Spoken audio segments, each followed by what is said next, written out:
Tiba-tiba, muncul seseorang yang entah dari mana asalnya dan mengaku sebagai utusan. Saat pembicaraan beralih ke soal naga kematian yang telah mati, Nur dengan tulus meminta maaf atas kesalahannya yang telah membunuh naga itu. Orang misterius tersebut tampak terkejut mendengar Nur yang begitu polos meminta maaf.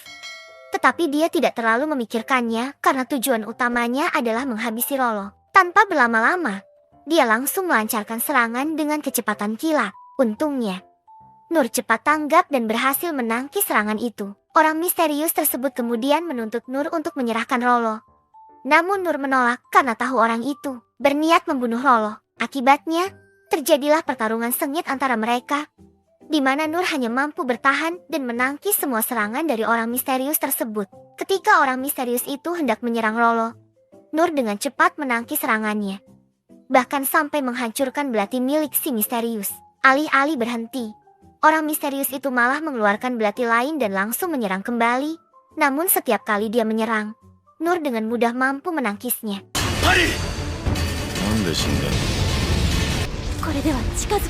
Orang misterius itu kemudian semakin serius, meningkatkan kecepatannya dan melancarkan serangan yang membuat Nur terdesak mundur. Nur pun terkejut karena belati sekecil itu ternyata memiliki daya serang yang luar biasa. Namun yang lebih mengejutkan lagi, serangan barusan berhasil menghancurkan belatinya sendiri. Orang misterius itu kembali menyerang dengan belati baru.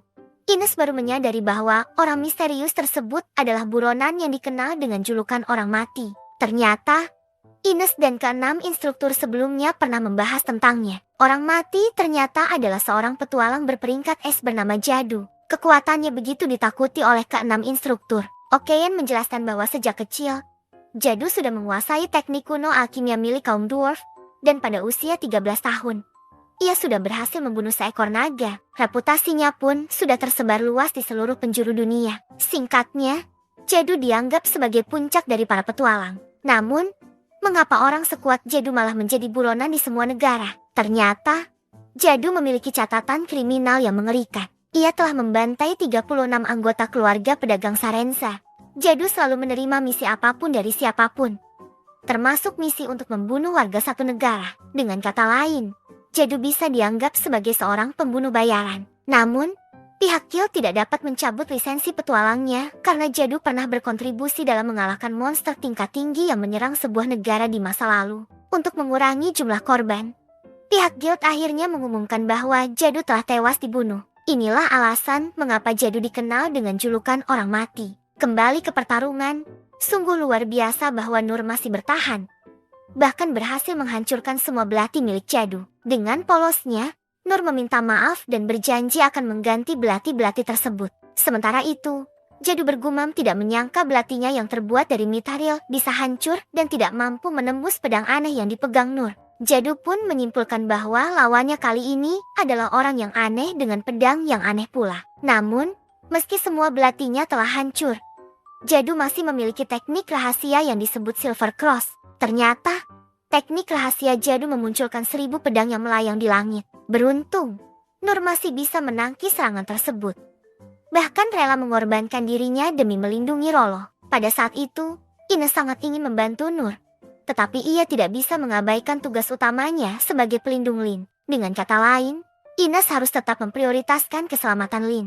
Namun, ketika teringat kembali perjuangan Nur, Ines meminta izin kepada Lin untuk bertindak. Akhirnya, saat Nur terpojok dan berusaha keras melindungi Rolo, Ines datang tepat waktu dan melindungi mereka berdua dengan perisai sucinya. Ines kemudian meminta maaf karena terlambat bertindak. Tetapi kali ini dia menunjukkan kekuatan perisainya yang ternyata bisa digunakan untuk menyerang. Karena tugas utama Ines adalah menjadi tameng, dia meminta Nur untuk mengambil peran sebagai penyerang. Nur, yang awalnya kebingungan karena merasa hanya memiliki keterampilan menangkis, akhirnya teringat dengan kemampuan khususnya setelah melihat kuku monster katak. Ketika serangan datang, Nur dengan cepat melemparkan kuku monster, menghancurkan pedang Jadu dalam sekejap. Namun, tiba-tiba Jadu muncul dan menyerang dari belakang. Beruntung, Nur dengan sigap menangkis serangan itu. Jadu terkejut melihat Nur mampu menandingi kecepatan dan ketajaman reaksinya. Saat Jadu kembali melancarkan serangan, Nur lagi-lagi dengan mudah menangkisnya. Jadu merasa ada sesuatu yang aneh dengan pedang milik Nur, dan juga heran dengan sikap Nur yang terus-menerus meminta maaf karena telah menghancurkan belati mithril miliknya. Dengan semua belatinya yang sudah hancur, Jadu memutuskan untuk mundur. Namun, sebelum pergi, Jadu memberitahu bahwa akan ada selebrasi mewah di ibu kota, dan dia tidak ingin melewatkan hal itu.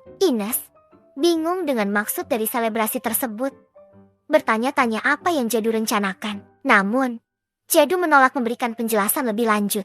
Sebelum pergi, Jadu menegaskan bahwa Nur adalah orang paling aneh di antara semua orang aneh yang pernah ia temui. Namun, tiba-tiba Jadu kembali menyerang dengan pecahan belati mithril. Tetapi Nur dengan mudah menangkisnya lagi. Setelah itu, Jadu menghilang seperti asap. Setelah kepergian Jadu, mereka mulai membahas tentang selebrasi di ibu kota. Nur menduga bahwa selebrasi itu mungkin adalah pesta besar. Nur kemudian menyarankan agar mereka kembali ke ibu kota karena pergi ke kota Mitra sambil membawa Rolo mungkin tidak akan aman. Namun, saat mendengar rencana untuk pergi ke ibu kota, Rolo tiba-tiba tampak ketakutan dan bahkan memohon agar Nur tidak pergi ke sana. Dengan penuh ketakutan, Rolo menjelaskan bahwa musuh sedang mengirimkan monster yang sangat mengerikan ke ibu kota. Yang menakutkan, monster tersebut memiliki kekuatan untuk menghancurkan satu negara hanya dengan sekali serang. Mendengar hal itu, Lin segera meminta Ines untuk berbalik arah dan kembali ke ibu kota. Namun, Ines menolak karena tugasnya adalah menjauhkan Lin dari bahaya. Lin kemudian menjelaskan bahwa dia sudah memahami maksud sebenarnya dari perjalanannya ke Mitra. Kakaknya sangat menyayangi Lin dan hanya ingin adiknya selamat. Namun, Lin tidak ingin selamat sendirian. Dia ingin kembali ke ibu kota bukan untuk bertempur, tetapi untuk memberitahu tentang kemunculan monster berbahaya itu, sehingga kakaknya dan yang lainnya bisa segera melarikan diri dari ibu kota.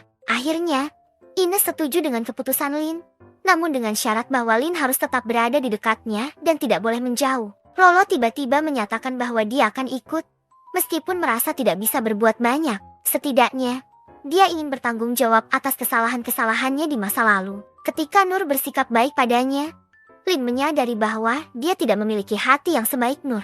Mereka pun memulai perjalanan menuju ibu kota. Di dalam kereta, Lin merenung dalam hati bahwa sebenarnya dia sangat khawatir akan menghadapi monster berbahaya itu. Namun, dia percaya pada Nur yang kuat seperti pahlawan dalam dongeng. Di sisi lain, di ibu kota, Ren menerima laporan bahwa berkat ke-6 instruktur, para monster yang menyerang telah berhasil dimusnahkan dan warga pun berhasil dievakuasi. Meskipun begitu, Ren merasa bahwa serangan gelombang kedua akan segera tiba. Masalahnya, Ren tidak tahu dari arah mana serangan itu akan datang, apakah dari selatan atau utara. Tiba-tiba, Ren merasakan sesuatu yang aneh di langit dan segera menggunakan sihir uncover.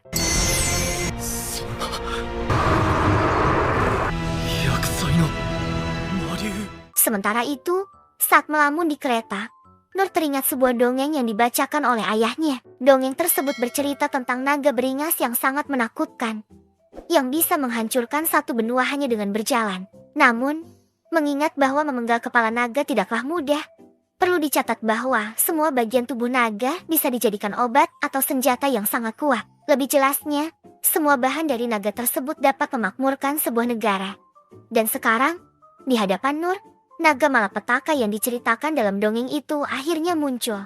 Di atas ibu kota, naga malapetaka terbang mengancam dari langit, menyebabkan ketakutan mendalam di antara para warga yang terdiam kaku. Rain pun merasa cemas, karena naga ini adalah makhluk tingkat bencana yang telah tidur selama 150 tahun. Raungan dan kibasan sayap naga tersebut sudah cukup untuk menghancurkan beberapa bangunan. Dengan segera, Rain memerintahkan pasukannya untuk mengevakuasi warga, terutama menjauh dari ibu kota, karena jelas ibu kota akan segera hancur. Di benteng, salah satu instruktur bernama Miane sudah memastikan bahwa ibu kota tidak akan dapat bertahan, mengingat betapa mustahilnya melawan naga malapetaka ini. Sementara itu, para instruktur sedang sibuk menghadapi monster-monster keroco yang berkeliaran di kota dan hutan. Di istana, sang raja hanya bisa pasrah menyaksikan naga yang akan membumi hanguskan ibu kota. Bahkan Gilbert yang meminta perlindungan ditolak, karena sang raja masih memiliki tugas akhir yang harus diselesaikan. Kembali pada Nur dan kelompoknya, Lin sangat frustrasi karena dia tahu ayahnya tidak mungkin melarikan diri. Berbeda dengan Lin, Nur tetap tenang dan berkata, "Oh, jadi ini naga." Ya, sikap santai Nur yang polos membuat Lin mulai merasa optimis lagi. Lin menjadi yakin bahwa Nur, yang seperti anak dari dongeng, pasti bisa mengalahkan naga malapetaka tersebut.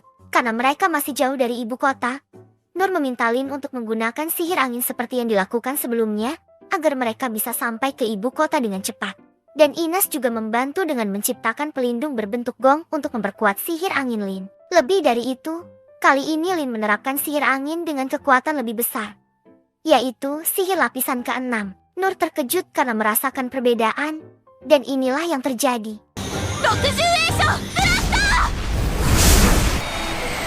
Sementara itu, di sisi lain, sang raja bersiap menghadapi naga malapetaka seorang diri dengan penuh keberanian. Sang raja sangat mengingat hinaan Deridas yang meremehkan kepemimpinannya. Deridas menganggap Raja Clay terlalu lemah karena tidak memanfaatkan Dungeon sebagai kekuatan militer. Dengan kata lain, Deridas ingin merebut hak Dungeon untuk menguasai seluruh benua ini. Raja Clay, yang memiliki sifat damai, menolak untuk menyerahkan hak Dungeon. Akibatnya, Deridas mengirim naga malapetaka untuk menghancurkan ibu kota. Sang raja sangat menyadari bahwa penolakannya terhadap negosiasi dengan Deridas telah menyebabkan ancaman besar bagi negerinya. Oleh karena itu, sebagai langkah terakhir, sang raja bersiap untuk menggunakan seluruh kemampuannya. Bahkan siap mengorbankan nyawanya demi negeri ini. Ketika naga mulai mengeluarkan napas api kutukannya, sang raja tetap teguh dan tidak menunjukkan rasa takut. Dia mengeluarkan sebuah belati yang bersinar terang. Para instruktur yang melihatnya segera mengetahui bahwa belati tersebut adalah belati peledak, yang berarti sang raja sedang mengorbankan dirinya untuk melindungi negeri ini. Sementara itu, Nur sedang melaju cepat menuju ibu kota. Berkat kemampuannya yang memperkuat fisik, Nur bisa melompati benteng dan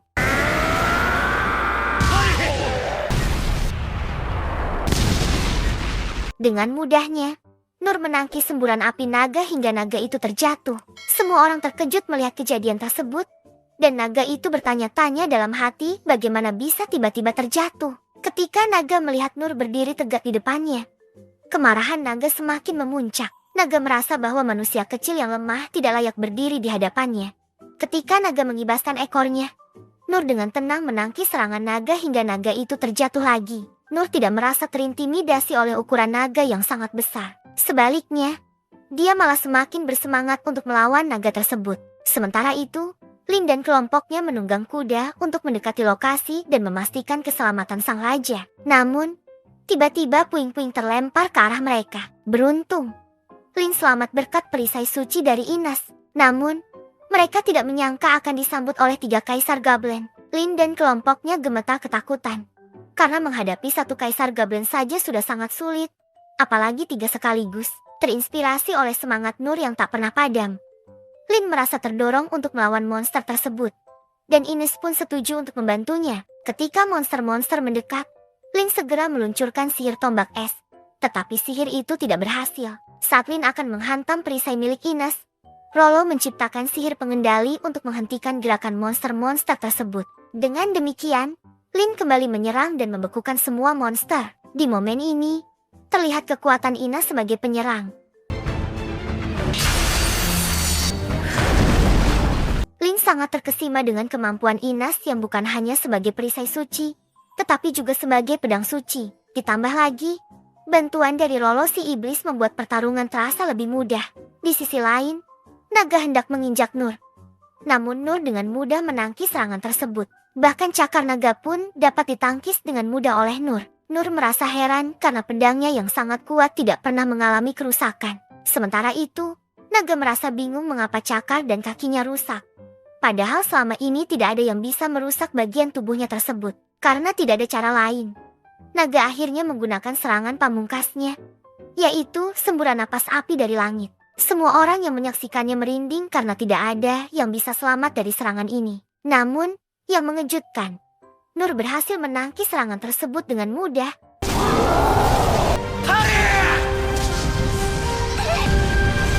Membuat semua orang yang melihatnya ternganga keheranan. Saat naga terus meraung dengan marah, Rollo menjelaskan bahwa naga sangat marah dan frustrasi karena Nur tidak menganggapnya sebagai ancaman. Sang naga terus-menerus mengeluh bahwa hanya yang kuat yang bisa menguasai arena pertempuran, sementara yang lemah harus tunduk di hadapan kekuatan. Namun, naga mulai pesimis karena dirinya sendiri yang lemah. Ketika naga menyerang lagi, Nur berhasil menangkis serangan dengan mudah hingga cakar naga terlepas.